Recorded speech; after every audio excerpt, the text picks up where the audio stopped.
Ha. Hari ni buat gapo hari ni tu? Makan nasi air. Beli mana si air? Beli kedai tu kedai dekat laju situ tu. Tu, pekau. 10 ke. Pekau. Anak koyak beno tu. Koyak dah. Pak koyak diri lah. Tengok. Koyak. Koyak tak anda. Oi, koyak molek.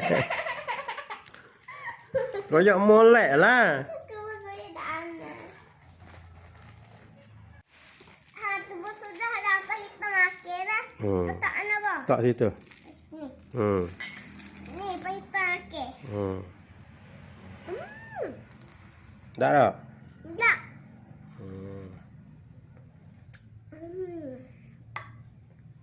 Bah, abah, kalau beli warna tak ada duit, bah yang ni je Tina lah, lain Fatia.